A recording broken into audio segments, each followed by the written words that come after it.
Saviez-vous qu'un homme a été enlevé au ciel des milliers d'années avant Jean, l'auteur du livre de l'Apocalypse, et qui a décrit non pas seulement 3 niveaux célestes, comme beaucoup le croient, mais 10 cieux différents, remplis de secrets, de lumière, d'horreurs et de gloires indescriptibles. Ce qu'Enoch a vu au cours de ce voyage mystique va bien au-delà de l'imagination humaine, et ces récits sont porteurs d'une force si puissante qu'ils peuvent terrifier et en même temps éveiller un profond sentiment de crainte. Imaginez un instant, marcher à côté de lui et observer de vos propres yeux ce qui se cache derrière le voile de la réalité, des endroits dont la plupart des gens n'oseraient jamais rêver et encore moins voir. Ce que vous allez découvrir maintenant pourrait vous surprendre. Peu de gens connaissent les détails de ce récit, et beaucoup se demandent encore comment quelqu'un, des milliers d'années avant Jésus-Christ, a-t-il pu avoir accès à une telle révélation sur le destin de l'humanité et sur les mystères célestes? Restez avec moi jusqu'à la fin, car cette introduction ouvrira devant vous un univers de vision qui, même pour les plus studieux, semble dérangeante. Enoch n'était pas seulement un homme ordinaire, c'était quelqu'un qui avait été choisi pour franchir les limites spirituelles, quelqu'un qui vivait à une époque de ténèbres, de violence et de corruption, mais qui marchait avec Dieu d'une manière si intime qu'il a été amené à connaître la mort. Y êtes-vous déjà allé? Sentir qu'il y a quelque chose au-delà, quelque chose que la plupart ne voient pas, mais qui palpite dans l'invisible? D'anciennes traditions racontent qu'Enoch a été transporté en esprit dans des dimensions célestes inconnues et qu'il y a été témoin de ce que nous pouvons appeler la carte cosmique de la création. Ce n'étaient pas seulement des cieux beaux et tranquilles, mais des réalités pleines de contrastes, des lieux de paix absolue, mais aussi des prisons lugubres où les anges déchus gémissent de tourments dans l'attente du jugement dernier. À chaque niveau qu'il traversait, de nouvelles révélations surgissaient, toutes plus intenses les unes que les autres. C'est comme si l'univers lui-même s'ouvrait devant lui en couches de gloire et de terreur. Pensez avec moi, et si le récit d'Enoch était plus qu'un simple document ancien?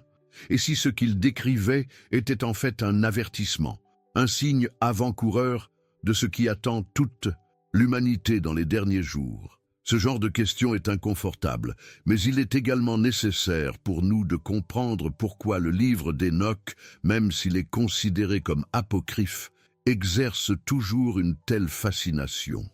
Ce qu'il révèle sur les 10 cieux nous relie directement au thème le plus recherché et en même temps le plus redouté, la fin des temps et les prophéties bibliques. Alors que nous entendons souvent parler du premier ciel, l'espace physique, le deuxième ciel, habité par des puissances et des forces spirituelles, et le troisième ciel, mentionné par l'apôtre Paul comme le paradis, Enoch brise toutes ces barrières et nous conduit bien au-delà vers le 10e ciel, le trône de Dieu. Mais avant cela, il traverse des régions qui mettront son propre courage à l'épreuve et qui, rien qu'en l'imaginant, nous donnent déjà un frisson dans le dos.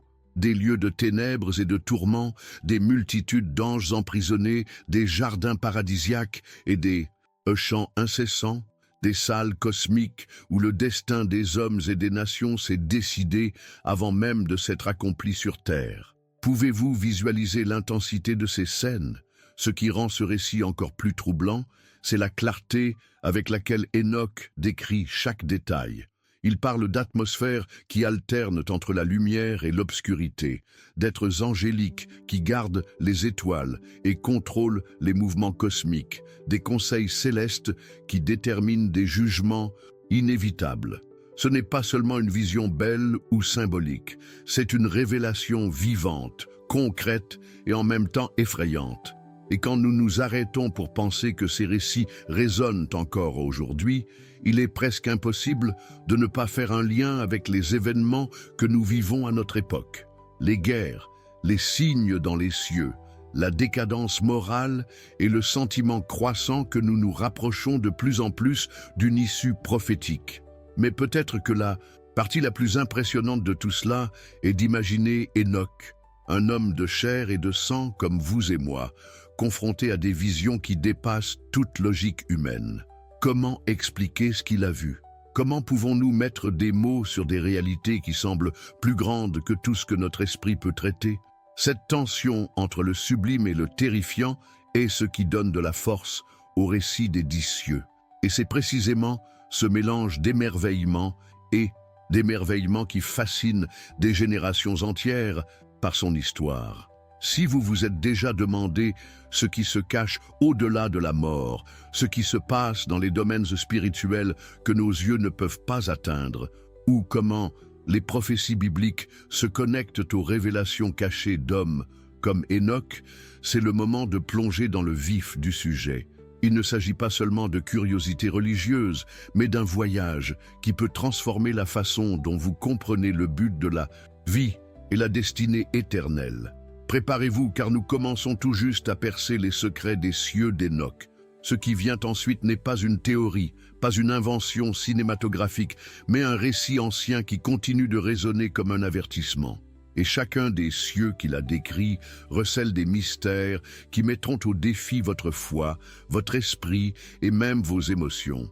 Maintenant, respirez profondément et ajustez votre attention, car nous sommes sur le point d'ouvrir ensemble la première porte de ce voyage qu'Enoch a parcouru, et ce qu'il a vu, cela vous terrifiera. Et en nous plongeant dans ces récits d'Enoch, il devient impossible de ne pas penser que chaque détail porte un message pour nous aujourd'hui. C'est comme si ces paroles traversaient des siècles et touchaient directement nos cœurs, éveillant la peur, mais aussi l'espérance. Et je veux vraiment savoir comment cela résonne en vous. Si ce sujet a du sens pour vous, laissez ici dans les commentaires ce qui vous a le plus touché jusqu'à présent. Il peut s'agir d'une phrase, d'un doute, ou même de ce sentiment étrange qu'il y a quelque chose de plus grand que ce que nous pouvons expliquer. Votre vision, votre expérience peut ouvrir les yeux d'autres personnes qui cherchent également des réponses. Et puisque nous construisons ce voyage ensemble, je dois vous demander quelque chose de spécial. Comme cette vidéo, si le sujet vous a touché. Ce simple geste, qui prend moins d'une seconde, permet de diffuser ce message à beaucoup plus de personnes. C'est ainsi que l'algorithme comprend que ce contenu a de la valeur et commence à le recommander à d'autres personnes qui, comme vous, s'intéressent à la compréhension des mystères de la Bible, de l'Apocalypse et des prophéties anciennes. Et si vous sentez que vous avez envie de continuer à marcher avec moi dans cette découverte des 10 cieux d'Enoch et de tant d'autres révélations, abonnez-vous ici à la chaîne. C'est votre inscription qui fait en sorte que cette communauté continue de croître et que nous puissions aller encore plus loin ces conversations. Votre participation ici est ce qui fait croître cette chaîne et atteindre plus de personnes avec ce type de contenu. Alors, partagez votre avis dans les commentaires, laissez le like et appuyez sur le bouton d'abonnement. Ensemble, nous pouvons créer un espace où la curiosité, la foi et la réflexion vont de pair. Maintenant, préparez-vous, car à chaque nouveau ciel révélé par Enoch, l'intensité ne fait qu'augmenter et ce qui vous attend mettra encore plus au défi votre imagination. Et pendant que nous avançons dans cette plongée à travers les visions d'Enoch, j'ai préparé quelque chose qui peut vous aider à approfondir encore plus ce sujet. Si cela a du sens pour vous, jetez un coup d'œil au matériel que j'ai laissé ci-dessous, intitulé « Démêler les mystères de l'Apocalypse ».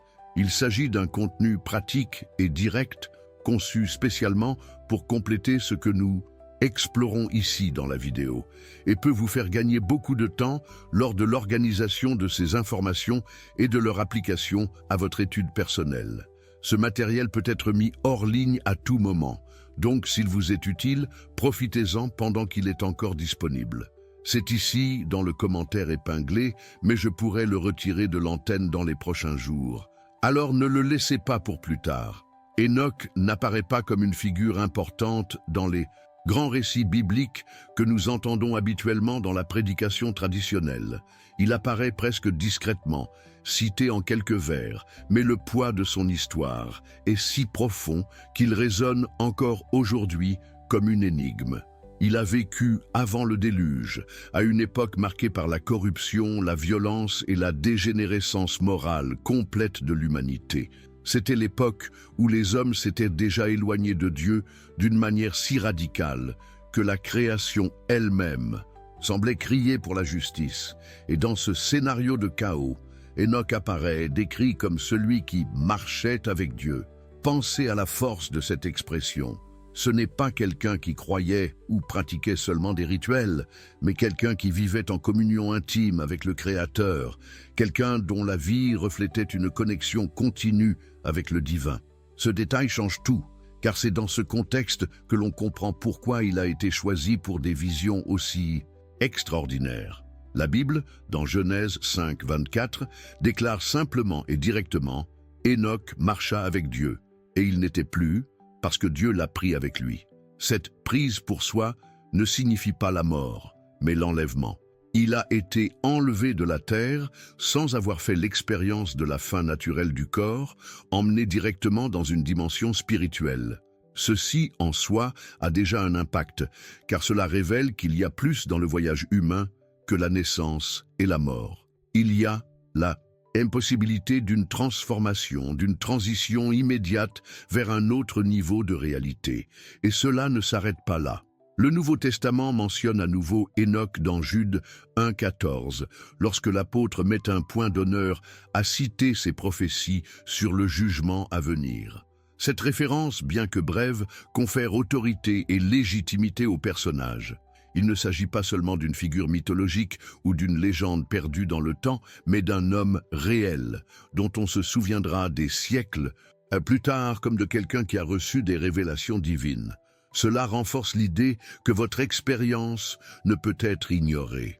C'est comme si les coulisses de l'histoire nous montraient que derrière les grands prophètes, il y avait un homme qui avait déjà vu l'invisible et compris les vérités cachées. Lorsque nous parlons d'Enoch, nous parlons de quelqu'un qui a dépassé les limites de la compréhension commune. Il n'a pas seulement cru, il l'a vécu. Et cela perturbe notre mentalité parce que cela nous oblige à faire face à la possibilité qu'il y ait des couches de réalité que nous ne voyons pas, mais qui sont actives autour de nous.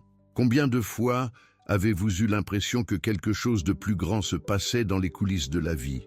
Des moments où les coïncidences semblaient très bien alignées ou où une décision a complètement changé le cours de votre histoire.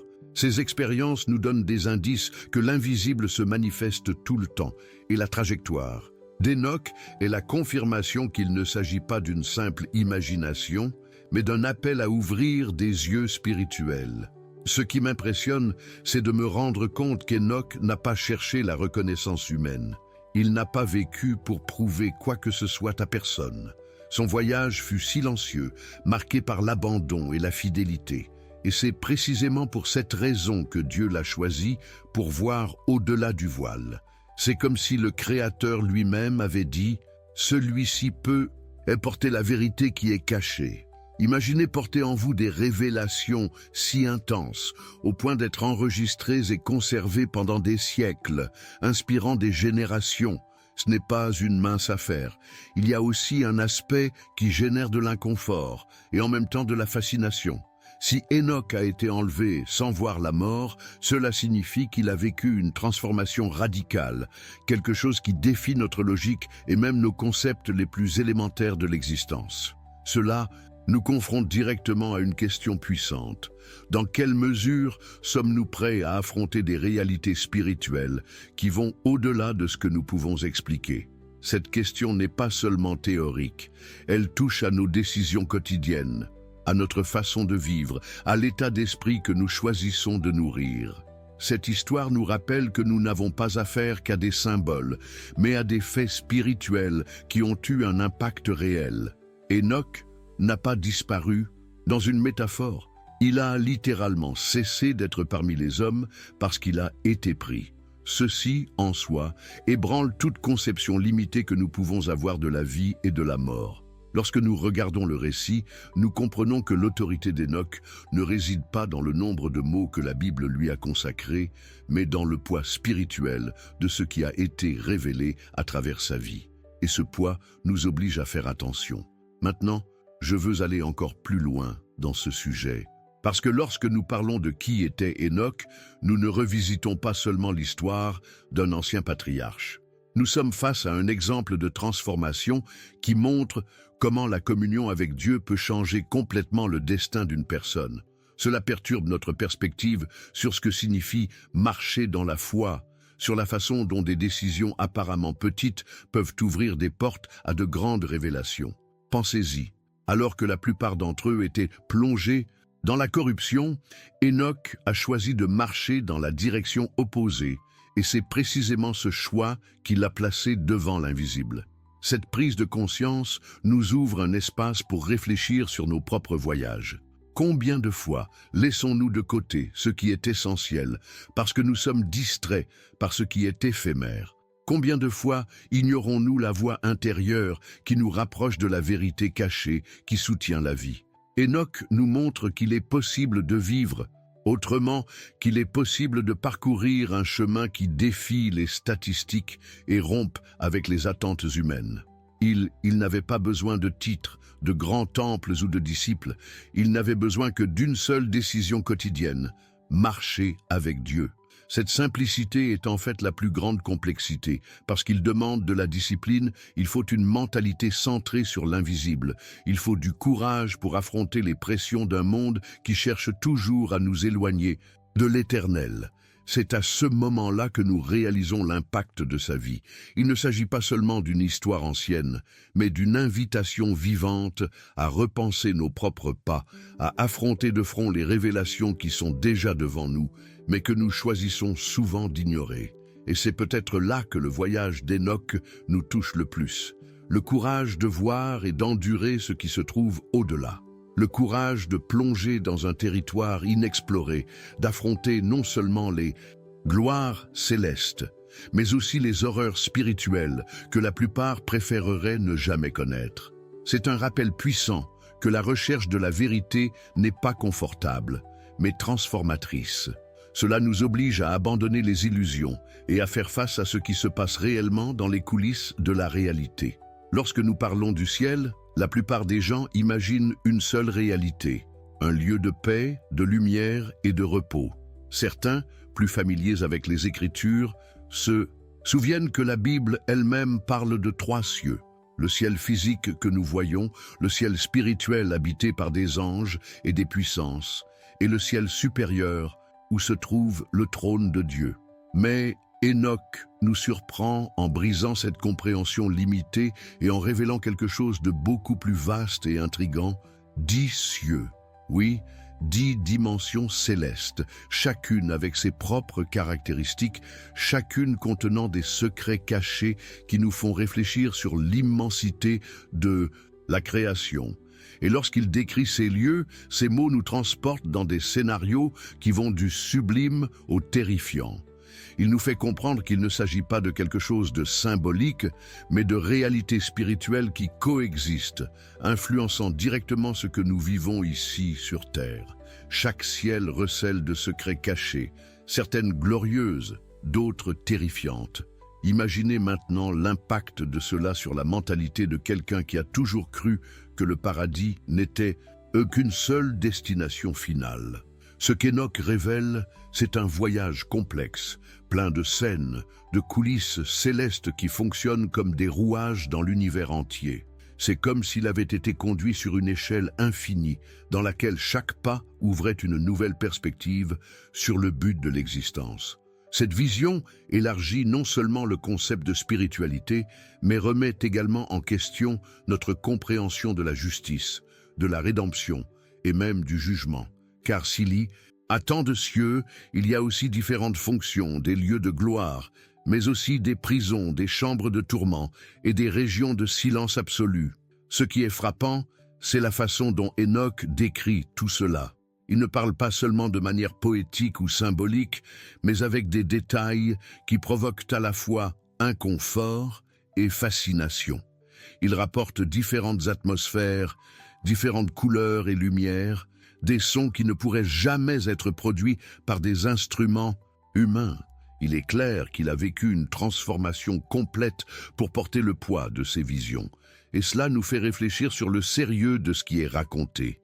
Il ne s'agit pas d'un voyage de l'imagination, mais d'une révélation concrète qui résonne encore aujourd'hui comme un avertissement. Ces descriptions révèlent également quelque chose sur les décisions que nous prenons ici et maintenant, car s'il y a des lieux de gloire et des lieux de terreur, c'est que nos choix déterminent plus que le cours de notre vie terrestre. Ils indiquent des dimensions spirituelles qui sont déjà établies et qui attendent chaque être humain. C'est une vérité cachée que nous préférons souvent ne pas affronter. Mais le récit d'Hénoch nous met face à face avec cette réalité sans masque, sans adoucissement. Il nous montre que chaque attitude, chaque pensée et chaque transformation de mentalité a un impact non seulement sur le présent, mais sur l'éternité. Réaliser que cela change complètement la façon dont nous envisageons l'avenir. Il ne s'agit pas seulement d'attendre la fin des temps ou de craindre l'apocalypse, mais de comprendre que les cieux sont déjà à l'œuvre maintenant. Les anges remplissent déjà leurs fonctions, les prisons sont déjà actives, les chambres du jugement existent déjà et la gloire du trône brille déjà. Nous ne vivons qu'une partie de l'histoire, tandis que les coulisses célestes continuent de bouger, attendant le bon moment où tout sera révélé. Le plus impressionnant est la façon dont Hénoch a été conduit d'un niveau à l'autre, comme s'il participait à un voyage guidé. Cela nous fait penser qu'il ne s'agissait pas d'une simple expérience aléatoire, mais d'un plan soigneusement conçu pour montrer aux humains qu'il y a beaucoup plus que ce que nos yeux peuvent voir. Et en partageant cette révélation, il nous invite à élargir aussi notre vision, à rompre avec la mentalité limitée qui ne nous lie qu'à ce qui est matériel. Parce qu'au fond de nous, chacun d'entre nous sent qu'il y a quelque chose de plus grand. Et lorsque nous entendons ces descriptions, c'est comme si nous confirmions ce qui a toujours été dans nos cœurs, que l'invisible est aussi réel que le visible. Maintenant, je veux aller encore plus loin dans ce sujet, parce que lorsque nous nous plongeons dans les descriptions des 10 cieux, nous nous rendons compte qu'il ne s'agit pas seulement de scénarios mystiques ou de visions isolées. Ils contiennent des révélations et une pratique sur l'ordre divin, sur la façon dont le bien et le mal sont organisés dans des dimensions auxquelles nous n'accédons pas avec les sens physiques, mais qui influencent directement notre voyage ici. Cette prise de conscience implique une immense responsabilité, car elle nous montre que nos vies ne se déroulent pas dans le vide, mais au milieu d'une bataille spirituelle qui implique des niveaux que nous n'imaginons même pas. Et c'est ici que le récit d'Hénoch touche à quelque chose qui va au-delà de la curiosité. Il nous confronte à la nécessité de préparer notre esprit à faire face à des vérités qui ne sont pas faciles à supporter. Parce que lorsqu'il parle des cieux inférieurs, par exemple, nous ne trouvons pas seulement la gloire. Nous trouvons des prisons d'anges déchus, nous trouvons des lieux de tourment, nous trouvons des ombres qui révèlent la conséquence des choix faits contre le Créateur. En même temps, lorsqu'il décrit les cieux les plus élevés, nous trouvons un paradis, nous trouvons des cœurs de culte, nous trouvons l'éclat indescriptible de la présence de Dieu. Cette dualité est un rappel constant qu'il n'y a pas de neutralité dans le cheminement spirituel. Chaque pas nous rapproche d'un destin, qu'il s'agisse de gloire ou de terreur. Cette révélation perturbe également notre notion du temps, parce que, si nous y réfléchissons, Hénoch a décrit des réalités qui étaient déjà établies il y a des milliers d'années. Cela signifie que, alors que notre vie avance en jours et en années, il y a des dimensions qui restent constantes, fonctionnant sans interruption. Et cette prise de conscience nous aide à réaliser que le temps dont nous disposons ici n'est pas seulement chronologique, mais qu'il nous donne l'occasion d'aligner nos décisions sur ce qui est éternel. Avec chaque choix que nous faisons, nous nous connectons à l'un de ces cieux, que ce soit vers la lumière ou vers les ténèbres. Et c'est peut-être l'une des parties les plus percutantes du récit. La clarté que l'univers n'est pas chaotique, mais extrêmement organisé. Chaque ciel a une fonction, chaque dimension remplit un but, chaque détail est sous l'autorité du Créateur. Rien n'est le fruit du hasard, même les prisons lugubres jouent un rôle dans le plan plus large. Cet ordre nous montre qu'il n'y a pas de place pour la neutralité et que notre vie fait partie de ce grand mouvement.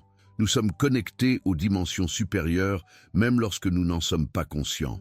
Tout cela nous amène à réfléchir à la façon dont nous gérons notre propre parcours. Avons-nous vécu comme si ces cieux étaient réels? Ou traitons-nous tout cela uniquement comme une métaphore? C'est une réflexion qui nous touche profondément, parce qu'elle nous demande d'abandonner les illusions et de faire face à la vérité cachée qui soutient l'existence. Et lorsque nous faisons cela, nous nous rendons compte que la révélation des 10 cieux n'est pas seulement une curiosité spirituelle, mais un appel à la transformation. Quand Enoch fut conduit au premier ciel, il ne trouva pas tout de suite la vision glorieuse que beaucoup pouvaient attendre. Au contraire, il a été placé devant un scénario lugubre, marqué par une obscurité profonde et un sentiment d'emprisonnement qui a traversé l'environnement comme un poids suffocant. Il décrit cet endroit comme une prison, où des êtres spirituels, autrefois brillants, étaient maintenant enchaînés, attendant le jugement final. Imaginez l'intensité de cette scène. Des créatures qui avaient déjà fait l'expérience de la présence de Dieu dans sa plénitude, maintenant consumées par les ténèbres, gémissant pendant des siècles, incapables d'échapper à leurs conditions. Ce contraste est effrayant, car il nous montre ce que signifie tomber d'une position de gloire à un état de damnation éternelle. Ces êtres n'étaient pas seulement des ombres sans importance, c'étaient des anges qui s'étaient rebellés, qui avaient choisi de se détourner de la vérité et qui payaient maintenant le prix de cette décision.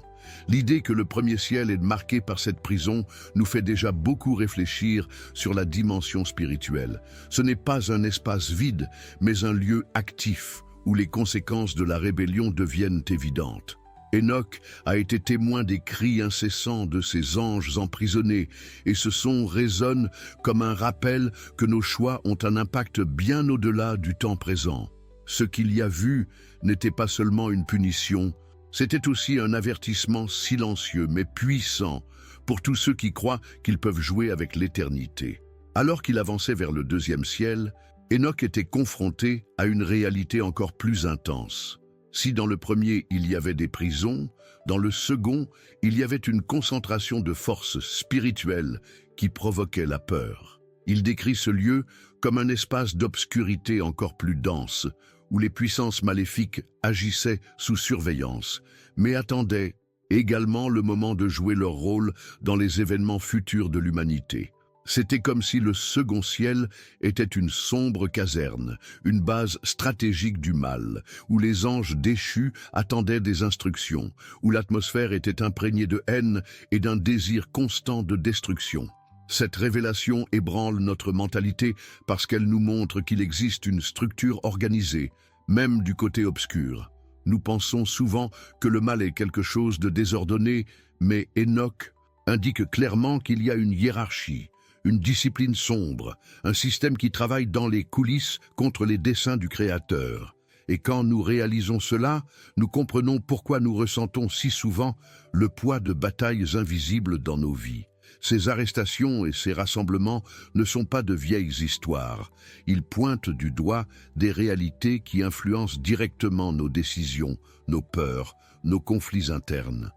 Imaginez un instant être à la place d'Enoch devant des chaînes éternelles, entendre des cris qui ne cessent pas, être témoin d'êtres autrefois porteurs de lumière, maintenant déformés par leur propre rébellion.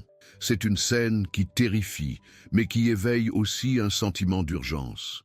Car si ces êtres puissants, qui connaissaient de la gloire de Dieu, sont tombés à cause de leur choix, qu'en est-il de nous, qui traitons si souvent nos décisions avec indifférence? C'est une vérité cachée qui perturbe notre façon de voir la vie. Nous n'avons pas seulement affaire à ce qui est visible, mais à des forces qui ont été décrites pendant des milliers d'années comme actives, emprisonnées, mais toujours présentes. Le récit d'Enoch ne cherche pas seulement à terroriser. Il cherche à transformer notre conscience. Il montre que le mal n'est pas abstrait, mais concret. Cela nous rappelle que ce que nous appelons aujourd'hui tentation ou pressions externes peut en fait avoir des racines beaucoup plus profondes dans des dimensions que nous ne connaissons pas. Cette prise de conscience change la façon dont nous faisons face à nos propres dilemmes, car elle nous donne la clarté qu'il y a des arrière-salles spirituelles qui influencent chaque détail de notre voyage. Savoir cela n'est pas une raison pour paralyser la peur, mais pour la vigilance et pour un état d'esprit renforcé. Il est impressionnant de se rendre compte que, même face à tant de ténèbres, Enoch n'a pas reculé. Il a enduré la vision, a affronté la terreur de ses cieux inférieurs et a tout enregistré afin que les autres puissent comprendre la gravité de la réalité spirituelle. Cela montre le courage nécessaire pour faire face à des révélations qui défient le bon sens. Cela montre que nous devons parfois faire face à l'obscurité pour comprendre la valeur de la lumière. Ce qu'il a vu n'était pas seulement la chute des anges, mais la conséquence inévitable de ses décisions. Et c'est une leçon qui s'applique aussi à nous. Chaque choix ouvre le chemin de la gloire ou de la prison. Maintenant, je veux aller encore plus loin dans ce sujet, parce que les premiers cieux révèlent déjà comment l'univers spirituel est divisé en couches de justice et de discipline. Ils ne montrent pas seulement la gloire future, mais exposent également les résultats de l'éloignement. Enoch nous fait comprendre que la réalité spirituelle est implacable. Ce qui est semé, tôt ou tard, sera récolté. Et si même les anges, êtres d'une puissance extraordinaire, ont vécu les conséquences de leur rébellion, combien plus avons-nous besoin d'être conscients de nos propres attitudes? C'est un point qui génère de l'impact, car il ne parle pas seulement d'être lointain, mais nous place dans une même logique de cause à effet. Il nous fait comprendre que rien n'est caché pour toujours, que tout a un certain temps de révélation. Les arrestations dont Enoch vieux a été témoin sont la preuve que la justice divine est inévitable, même si cela prend du temps à nos yeux, humains, et cela perturbe notre mentalité parce que cela nous invite à vivre de manière responsable, sachant que chaque décision porte un poids éternel en soi. Le premier et le second ciel ne sont pas seulement des scénarios d'horreur, mais des rappels vivants qu'il y a plus en jeu que nous ne le pensons. Ils sont un rappel à la réalité, un avertissement qui traverse les générations pour dire que le spirituel ne peut être négligé. Car s'il y a des arrestations et des cris de condamnation au début du voyage céleste, il y aura aussi de la gloire et des révélations indicibles plus tard. Le contraste est délibéré afin que nous puissions ressentir le sérieux de ce qui est entre nos mains. Quand Enoch a été conduit au troisième ciel, la scène qui s'est déroulée devant lui n'était pas simple à comprendre. Là, pour la première fois de son voyage, il rencontra un contraste si intense qu'il semblait diviser la réalité elle-même en deux visages opposés. D'un côté, un jardin d'une beauté indescriptible, plein d'arbres fruitiers, de fleurs qui exsudaient des parfums jamais ressentis auparavant, d'eau cristalline qui coulait en rivières lumineuses et d'oiseaux qui chantaient des mélodies si douces qu'aucune langue humaine ne pourrait les reproduire. C'était un lieu de pleine vie, d'abondance, de paix, où chaque détail communiquait l'harmonie. C'était le paradis, un espace réservé aux justes, à ceux qui étaient restés fidèles, qui gardaient leurs décisions en accord avec la volonté divine.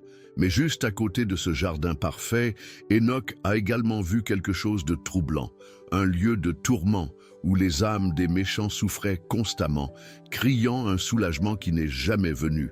Il n'y avait pas l'ombre d'un repos, seulement de l'angoisse et de la douleur. Ce qui l'impressionne le plus, c'est la proximité entre ces deux mondes, un écrin de beauté éternelle, et juste à côté, l'expression d'une souffrance éternelle. Imaginez voir, côte à côte, la beauté éternelle et la souffrance éternelle. C'est comme si Dieu avait permis à ces deux réalités de coexister dans un même espace pour montrer, de manière concrète, l'impact des choix humains. Ce contraste a un poids énorme, car il nous fait comprendre que l'éternité n'est pas une affaire lointaine ou vague. Il est déjà préparé, défini, n'attendant que l'arrivée de chaque personne. Le paradis n'est pas un mythe, tout comme le tourment n'est pas non plus une métaphore. Les deux sont de véritables destins, et ce qui détermine le chemin, c'est la somme des décisions que nous prenons ici dans notre vie terrestre. Quand Enoch décrit le jardin, il parle d'un lieu qui déborde d'espoir. Mais lorsqu'il décrit le tourment, il nous rappelle la vérité cachée que beaucoup préfèrent ignorer, que le jugement est inévitable et que personne n'échappe aux conséquences de ses choix. Ce type de révélation change la mentalité de ceux qui se permettent d'y réfléchir, parce qu'il ne s'agit pas seulement d'imaginer un avenir lointain, mais de reconnaître que l'éternité se manifeste déjà maintenant. Chaque acte de gentillesse, chaque décision de justice, chaque pensée alignée sur la vérité façonne notre lien avec ce jardin. De la même manière, chaque choix d'égoïsme, de rébellion, de négation de ce qui est juste, nous rapproche du tourment. L'impact de cela est profond, car cela nous oblige à évaluer la vie de manière pratique, comme un voyage plein de points de décision qui déterminent vers quel côté du troisième ciel nous nous pencherons. Enoch n'a pas décrit ces réalités comme s'il s'agissait de fables. Il en parlait avec le sérieux de quelqu'un qui a été témoin de quelque chose d'impossible à inventer. C'est comme s'il avait été emmené dans les coulisses de l'éternité et avait vu s'ouvrir à lui les deux destins possibles de l'âme humaine. Et en enregistrant ces visions, il nous a laissé un avertissement. Il n'y a pas de neutralité, il n'y a pas de juste milieu, il n'y a pas de place pour l'illusion que nous pouvons échapper aux conséquences. Il n'y a que deux chemins, et chacun d'eux est clairement révélé au troisième ciel.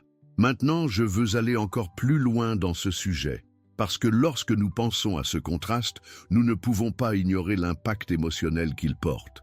Imaginez la joie incomparable des justes dans le jardin, vivant dans l'harmonie éternelle, et en même temps la douleur indescriptible de ceux qui, à quelques pas de là, font l'expérience de tourments sans fin. Cette proximité est en soi un rappel constant.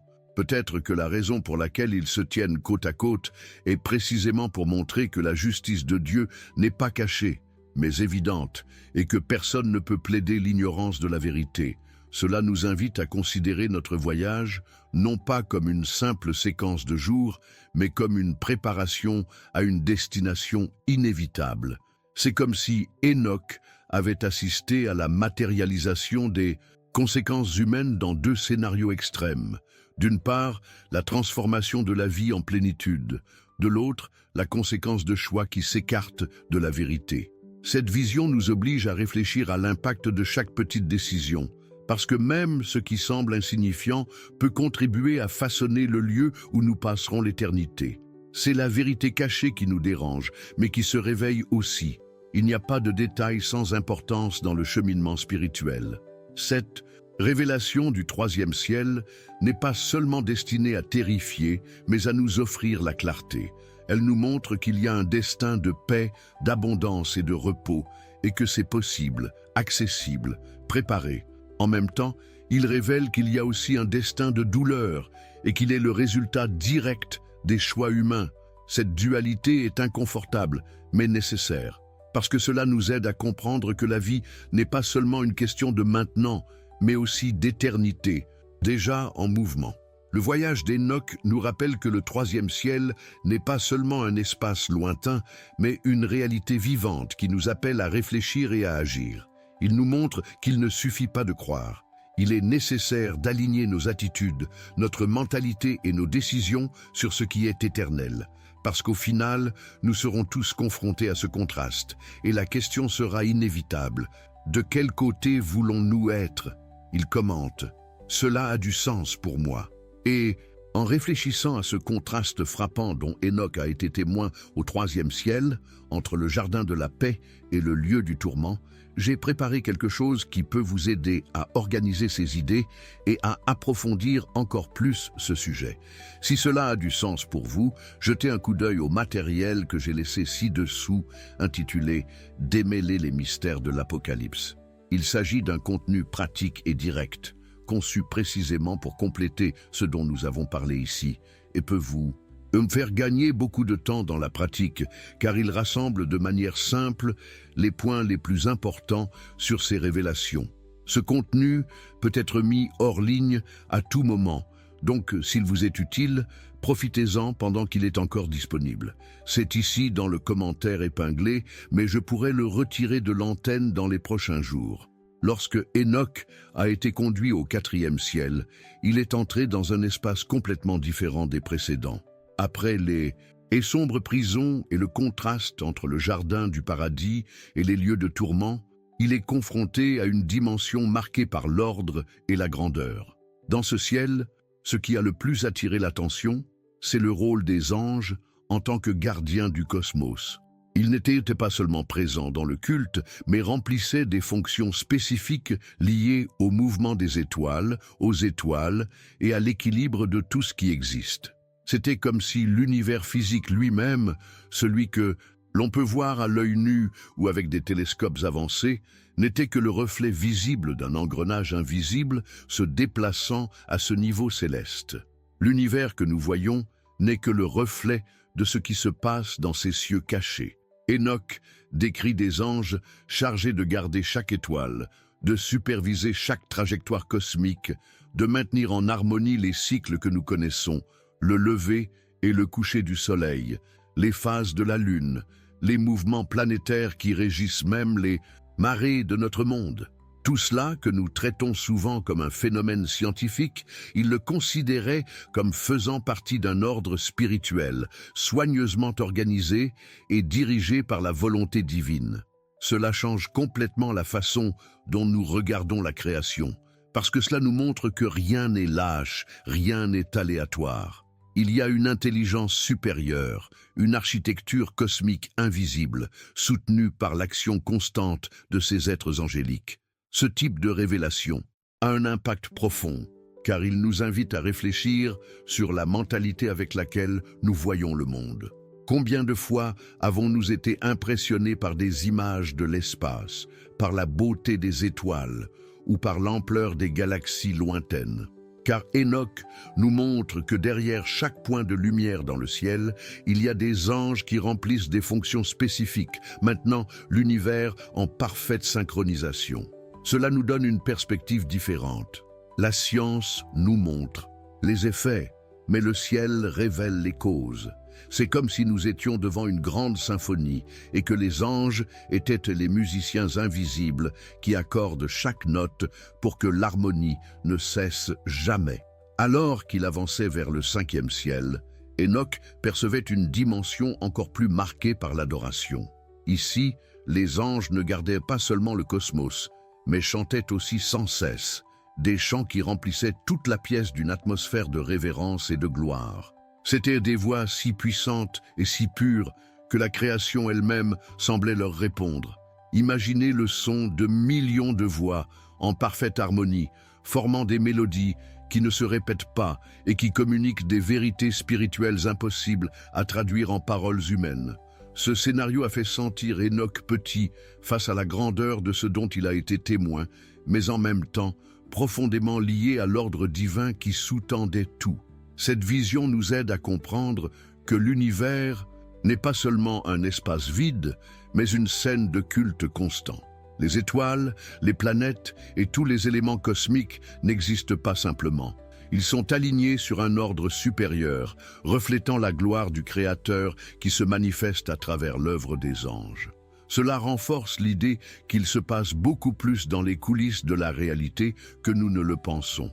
Enoch a eu le privilège de voir cette dimension, mais en partageant ses expériences, il nous donne des indices que nous pouvons d'une certaine manière percevoir cette harmonie dans nos propres vies. Il suffit de regarder le ciel avec une mentalité différente, avec un regard qui cherche à voir au-delà de la surface. Maintenant, je veux aller encore plus loin dans ce sujet, parce que lorsque nous pensons à ces cieux intermédiaires, le 4e et le 5e, nous nous rendons compte qu'ils révèlent quelque chose d'essentiel sur la façon dont Dieu gouverne l'univers. Il ne se contente pas de créer et d'abandonner. Elle soutient, organise, donne des fonctions, établit des hiérarchies. Et ce même ordre que nous voyons dans les cieux est l'ordre qu'il désire refléter dans nos vies. Il n'est pas étonnant que nous ressentions le besoin de discipline, de rythme, d'harmonie. Tout cela est déjà inscrit dans le tissu de l'univers et nous ne faisons que refléter ce qui se passe dans les dimensions spirituelles. Cette prise de conscience nous montre aussi que rien n'échappe à l'attention divine. Si même les étoiles ont des gardiens, si même les mouvements cosmiques sont accompagnés avec précision par les anges, combien plus notre vie est-elle observée, soignée et dirigée. Cela nous donne une vision d'impact sur l'importance de chaque détail. Il n'y a aucune chance, il n'y a pas de coïncidence, il y a un plan plus vaste, et même ce qui semble petit dans notre voyage fait partie d'un tableau beaucoup plus vaste. Le témoignage d'Enoch sur les 4e et 5e cieux est donc une révélation non seulement de la grandeur céleste, mais aussi une invitation à repenser notre propre voyage. Sommes-nous en phase avec cet ordre ou vivons-nous comme si tout était une réalité? C'est une question qui perturbe la façon dont nous prenons des décisions, car elle nous rappelle que la transformation de la vie commence lorsque nous comprenons que nous faisons partie de quelque chose de plus grand.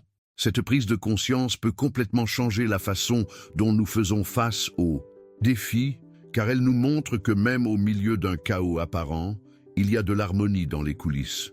Le contraste entre le rôle des anges en tant que gardiens cosmiques et en tant qu'adorateurs incessants nous enseigne également quelque chose de puissant. Il ne suffit pas de maintenir l'ordre, il est nécessaire d'en reconnaître l'origine. Il ne suffit pas d'admirer les étoiles, il est nécessaire de comprendre qu'ils reflètent une gloire encore plus grande. Il ne suffit pas de vivre, il est nécessaire de vivre en phase avec le but. Et c'est une leçon qui transforme non seulement notre mentalité, mais aussi la façon dont nous ressentons chaque détail de notre existence. Lorsque Enoch a été emmené au 6e ciel, il s'est rendu compte qu'il entrait dans un environnement d'autorité spirituelle encore plus élevé que tout ce qu'il avait vu jusque-là. Il n'y avait pas de prison là-bas, ni seulement le culte incessant qui résonnait dans les cieux précédents. Ce qu'il a vu, c'est un conseil composé d'êtres saints, d'anges, qui non seulement ont chanté des louanges, mais qui ont intercédé pour l'humanité et en même temps ont reçu l'ordre d'exécuter les décrets divins. C'était comme si Enoch avait été placé devant une sorte de salle de décision céleste, où l'avenir des nations, des peuples et même des individus était déterminé avant de se manifester dans le monde physique. Le sort des nations était déjà décidé bien avant qu'il ne nous parvienne. C'est un point qui affecte profondément notre mentalité, car il révèle que rien de ce qui se passe sur Terre n'est totalement aléatoire ou le résultat de choix humains. Il y a une dimension derrière les coulisses de la réalité où tout est déjà observé, analysé et décidé. Quand Enoch décrit le 6e ciel, il montre qu'il y a des anges qui intercèdent constamment, présentant au Créateur les supplications et les besoins de l'humanité. Mais il y a aussi ceux qui reçoivent des missions spécifiques, des décrets qui, une fois exécutés, se manifestent dans des événements historiques, dans des changements de direction, dans des catastrophes évitées ou dans des jugements libérés. Cela nous fait comprendre que nous vivons dans un récit beaucoup plus vaste que nous ne l'imaginons et que l'histoire ne s'écrit pas d'elle-même. L'impact de cette révélation est immense, car elle nous fait voir plus clairement le poids des décisions spirituelles. Souvent, nous ne regardons les événements historiques que du point de vue humain, guerre, chute d'empire, avancées technologiques, transformation sociale. Mais Enoch nous rappelle qu'avant chaque grand événement, il y a un mouvement spirituel, il y a un décret libéré du 6e ciel. Et quand on y pense, on se rend compte que même nos choix individuels peuvent être alignés ou confrontés à quelque chose de beaucoup plus grand, quelque chose qui transcende notre vision limitée. Ce conseil de saint dont Enoch a été témoin est la preuve que Dieu ne gouverne pas l'univers de manière distante. Au contraire, il permet à ses anges de participer activement à ce processus, en fonctionnant comme intercesseurs, messagers et exécuteurs.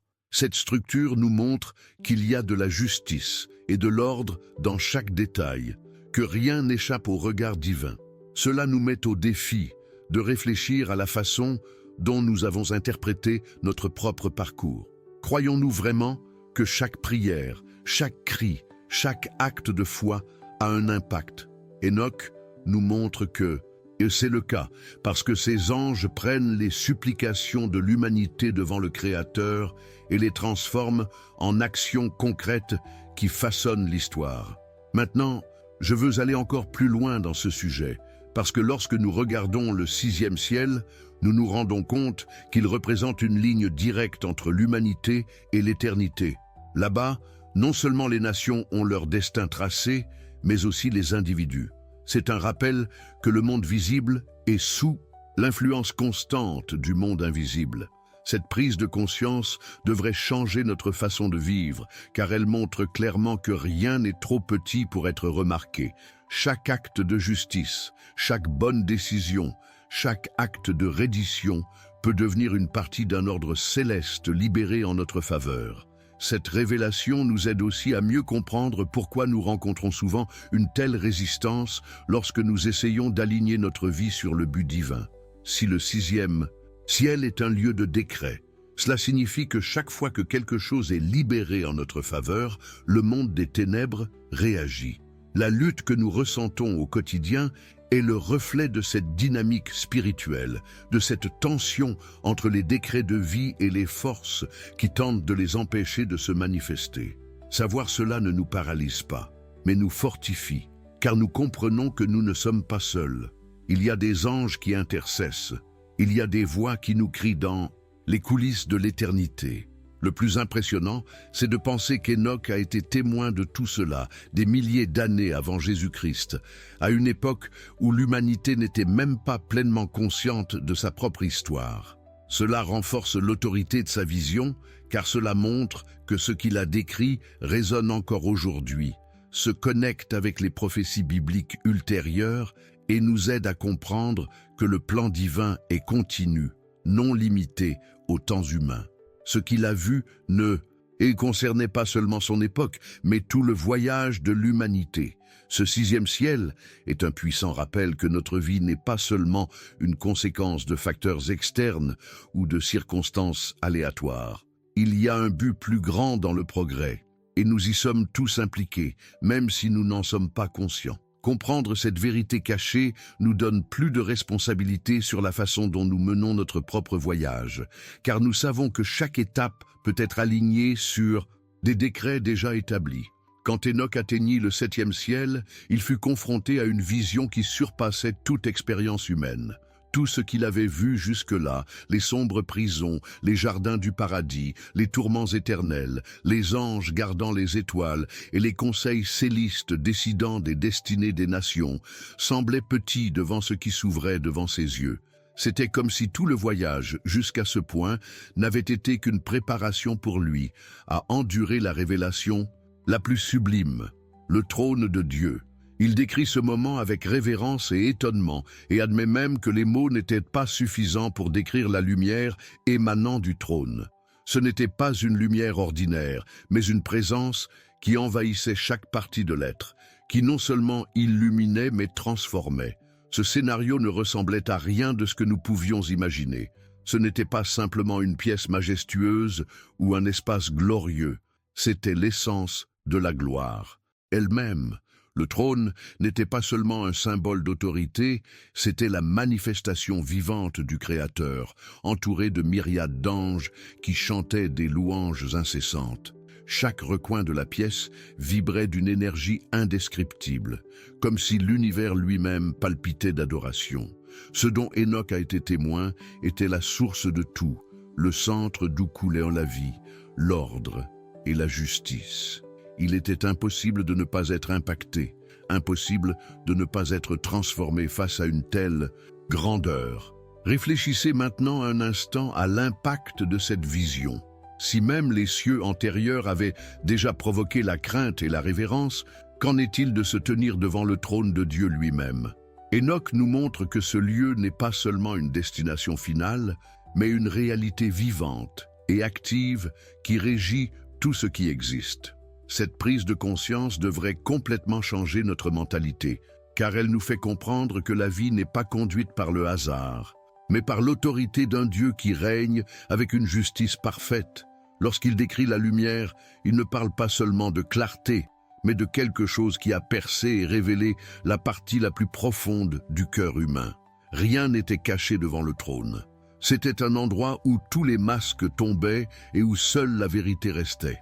Cette expérience d'Enoch nous révèle également à quel point notre voyage spirituel est en train de se transformer à l'excès. parce que devant le trône, il n'y a pas de place pour l'orgueil, les justifications ou les illusions. Il n'y a que la vérité, et cette vérité nous confronte et nous façonne. C'est une leçon puissante pour nos vies. Si nous savons déjà qu'un jour tout le monde sera devant ce trône, pourquoi attendre? Pourquoi ne pas commencer dès maintenant à aligner nos décisions, notre mentalité, nos attitudes, afin de vivre en phase avec cette réalité? L'impact de voir cela est immense, car cela nous fait sortir de la superficialité et nous amener à un niveau de conscience plus profond.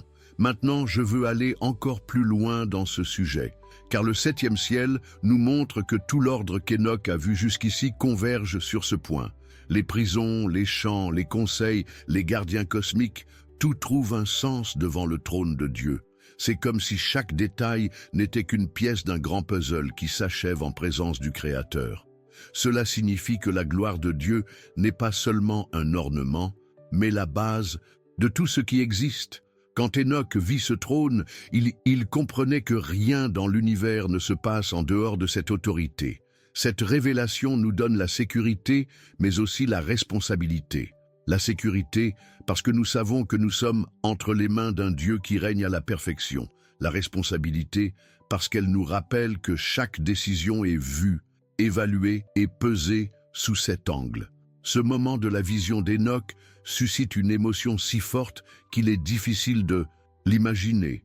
Il décrit non seulement la beauté, mais aussi l'émerveillement, non seulement la grandeur, mais aussi le sentiment d'être complètement connu. Être devant le trône, c'était être avant le commencement et la fin, avant la justice et la miséricorde, avant l'éternité qui ne peut être expliquée, seulement vécue.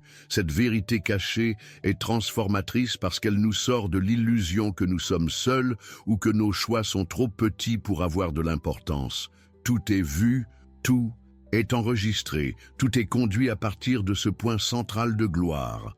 Ce 7e ciel nous rappelle que peu importe à quel point nous essayons d'imaginer, nous ne serons jamais en mesure de décrire pleinement ce que signifie se tenir devant le Créateur. Les mots ne suffisent pas, les métaphores ne suffisent pas, mais le témoignage d'Enoch nous donne un avant-goût, une étincelle qui éveille en nous la conscience qu'il y a quelque chose de beaucoup plus grand qui nous attend. Cela devrait nous inspirer à vivre avec plus de but, à voir notre voyage comme faisant partie de quelque chose d'éternel, à prendre des décisions qui ne sont pas seulement pour le moment, mais pour l'éternité qui palpite déjà au-delà de ce que nous voyons. Après avoir été témoin de la gloire indescriptible du 7e ciel, où le trône du Créateur émanait une lumière impossible à décrire avec des mots, Enoch a été conduit encore plus haut, et à chaque pas qu'il faisait vers les dimensions suivantes, le sens du mystère et de la révélation devenait plus intense. Le 8e ciel s'ouvrait devant lui comme un rouage cosmique en mouvement, un espace où l'ordre de l'univers se maintenait avec une précision qui dépasse tout raisonnement humain. Il a vu des étoiles qui n'étaient pas seulement des points lumineux dispersés dans le firmament, mais des entités vivantes et obéissantes, positionnées en rangées parfaites, chacune suivant des trajectoires déterminées par le Créateur. C'était comme si tout le cosmos était un orchestre, dirigé par des mains invisibles, soutenu par des lois qui, même lorsque les hommes ne comprennent pas, ne cessent jamais de fonctionner. Enoch s'est rendu compte que rien dans la création n'était aléatoire. Chaque mouvement d'une étoile, chaque éclat qui atteint nos yeux était déjà prévu et organisé derrière les scènes spirituelles. Cette vision remue profondément notre mentalité, car elle nous fait comprendre que l'univers que nous admirons n'est que la face visible d'une structure invisible, maintenue en fonctionnement par ordre divin. Combien de fois regardons-nous le ciel nocturne et pensons-nous à l'immensité, au mystère, à ce qui semble impossible à mesurer? Car Enoch a vu la machinerie qui se cache derrière cette immensité, il a vu la logique parfaite d'une création qui ne connaît pas de défaut, seulement l'harmonie. L'impact de cette révélation est si fort qu'elle devrait transformer la façon dont nous voyons même les plus petits détails de notre vie. Car si les astres, avec toute leur grandeur, sont alignés dans un but, qu'en est-il de nous qui portons en nous l'image du Créateur? Allant encore plus haut, Enoch atteignit le 9e ciel. Et ici, Le spectacle ne ressemblait à rien de ce qu'il avait jamais vu. Il n'y avait pas de prison, pas de jardin, pas de décret, pas de conseil. Le 9e ciel était une louange pure, absolue et incessante. Des millions de voix angéliques, ils ont chanté des chansons qui n'ont pas cessé, comme des vagues sans fin qui ont rempli tout l'environnement. Il n'y eut pas de silence, mais il n'y eut pas de confusion non plus. C'était un son parfait, si intense et si sublime qu'il semblait soutenir l'existence elle-même.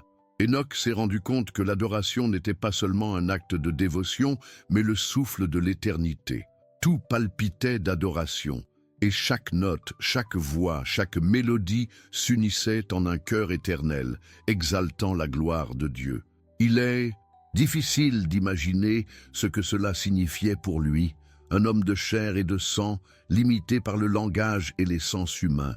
Être au 9e ciel, c'était être plongé dans quelque chose de si grand qu'il dépassait toute compréhension. C'était comme plonger dans un océan sans fin d'adoration, où chaque particule vibrait avec la reconnaissance de la grandeur divine. C'est un point qui nous amène à réfléchir sur notre propre cheminement. Parce que si l'éternité est marquée par l'adoration, que faisons-nous maintenant qui nous relie déjà à elle? Pouvons-nous voir que même nos actes quotidiens peuvent devenir des expressions de louange lorsqu'ils sont faits en harmonie avec la vérité cachée qui soutient l'univers? Et puis, finalement, Enoch a été emmené au 10e ciel. Et ici, il a atteint la limite de ce qu'un être humain peut contempler. Il n'y avait plus de métaphores, plus de figures intermédiaires. Ce dont il a été témoin, c'est la vision suprême du Dieu tout-puissant lui-même, enveloppé d'une gloire inaccessible, d'une majesté si absolue qu'aucune créature ne pouvait durer longtemps. C'était la source de tout ce qui existe, le début et la fin, l'alpha et l'oméga. Ce qu'Enoch a vu dans ce 10e ciel ne peut être traduit par aucune parole humaine. C'était l'éternité elle-même devant lui, révélée dans la lumière, la puissance et la présence. Imaginez être devant ce qui soutient le cosmos entier, devant la vérité qui est derrière toutes les vérités, devant l'essence qui donne un sens à tout. Il n'y avait pas de combat, il n'y avait aucun moyen de résister. Être au 10e ciel, c'était se tenir devant la hauteur de la révélation, de ce qu'aucun homme ne pouvait atteindre sans être conduit par la main du Créateur lui-même. Cette expérience extrême nous rappelle quelque chose d'essentiel, que tout le voyage, tous les cieux devant lui n'étaient que des pierres de guet qui préparaient Enoch à ce moment. Et en même temps, elle nous montre que notre propre vie est aussi une ascension, une marche qui nous rapproche de plus en plus de l'essence divine, même si nous ne pouvons pas encore la comprendre dans son intégralité. Maintenant, je veux aller encore plus loin dans ce sujet, parce que la vision d'Enoch nous donne une compréhension puissante de l'impact de l'éternité sur nos décisions quotidiennes. Le 8e ciel montre qu'il y a de l'ordre, le 9e ciel révèle qu'il y a une adoration incessante, et le 10e ciel nous confronte à la gloire indescriptible du Créateur.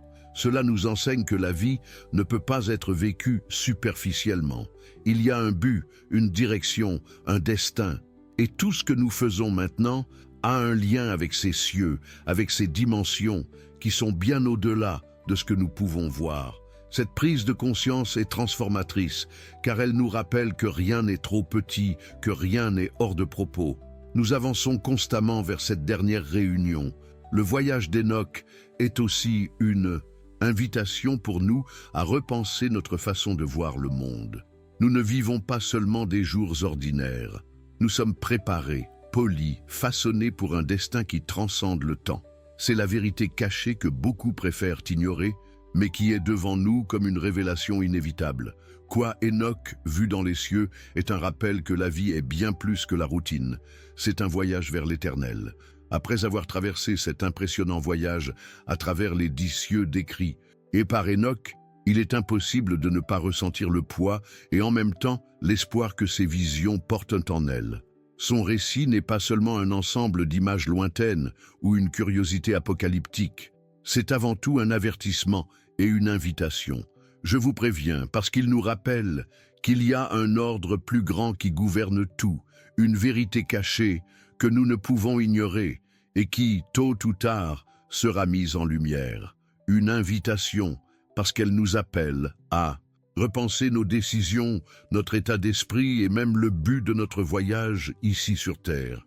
Être préparé pour ce qui vient après cette vie n'est pas seulement une question de croyance, mais d'alignement avec ce qui se passe déjà dans les coulisses de l'éternité. Enoch nous montre que l'invisible est aussi réel que le visible, et peut-être même plus déterminant. Il a vu des anges emprisonnés crier pendant des siècles, des jardins de paix à côté des tourments éternels, des gardiens célestes organisant les étoiles, des conseils décidant des destins, et enfin la gloire indescriptible du trône de Dieu. Chaque ciel, chaque détail, chaque révélation forme une mosaïque qui révèle non seulement l'avenir, mais aussi l'impact de nos choix maintenant. Ce que nous faisons ici, dans notre vie quotidienne, dans le silence de nos décisions, résonne déjà dans les dimensions spirituelles dont Enoch a été témoin. Et c'est précisément ce qui rend l'histoire si puissante. Elle relie l'éternité à la vie pratique, l'infini au présent. Maintenant, je veux aller encore plus loin dans ce sujet, parce que cette réflexion ne peut pas être déterminée uniquement comme une histoire ancienne. Il doit provoquer en nous une transformation, une nouvelle prise de conscience que nous sommes confrontés à un appel urgent. La question n'est pas seulement de savoir si nous croyons Enoch ou non, mais si nous sommes prêts à faire face à la réalité qu'il a vue. Parce que si l'éternité est aussi concrète que la vie que nous vivons aujourd'hui, alors nous ne pouvons pas la traiter comme quelque chose de lointain ou d'insignifiant. Le récit d'Enoch continue de résonner comme une voix qui traverse les siècles, nous demandant « Sommes-nous prêts pour ce qui nous attend au-delà de cette vie ?» Cette question est directe, mais aussi pleine d'amour et d'attention. Cela nous rappelle que nous avons encore le temps, que nous avons encore des choix, que nous avons encore la chance d'aligner notre voyage avec la vérité qui sous-tend tout. L'impact de ce message n'est pas seulement de terroriser, mais de réveiller. C'est comme si chaque description, chaque vision était un appel à se réveiller d'un état d'esprit superficiel et à entrer dans une conscience plus profonde, plus alignée avec l'Éternel. Il commente « Cela a du sens pour moi. Et si vous êtes allé jusqu'ici avec moi, c'est parce que ce contenu vous a vraiment touché le cœur d'une manière ou d'une autre. Je veux donc vous demander quelque chose de spécial. Si vous vous sentez dans votre cœur, cliquez sur le bouton « Merci » ci-dessous et apportez votre contribution. Cela aide beaucoup à continuer à répandre la parole de Dieu et à atteindre encore plus de personnes avec des messages comme celui-ci. N'oubliez pas non plus de vous abonner à la chaîne, car de cette façon, vous ne manquez rien de ce qui se présente encore, et laissez votre like, car cela montre que notre connexion ici avait du sens. Oh, et pour ceux d'entre vous qui ont suivi jusqu'à la fin, j'ai préparé l'e-book Unraveling the Mysteries of the Apocalypse, qui se trouve dans le commentaire épinglé. Il s'agit d'un matériel complémentaire, pratique et direct, conçu pour approfondir davantage ce dont nous avons parlé aujourd'hui. Ne le laissez pas aller. Et donc, je sais que tu étais avec moi jusqu'à la dernière minute. Commentez-y. Je suis avec vous jusqu'à la fin. Ce sera incroyable de voir qui a vraiment marché ensemble dans ce voyage. Et bien sûr, si vous voulez continuer à plonger dans ce sujet, il y a une vidéo ici sur le côté qui complète ce sujet. Cliquez et restez avec moi là-bas.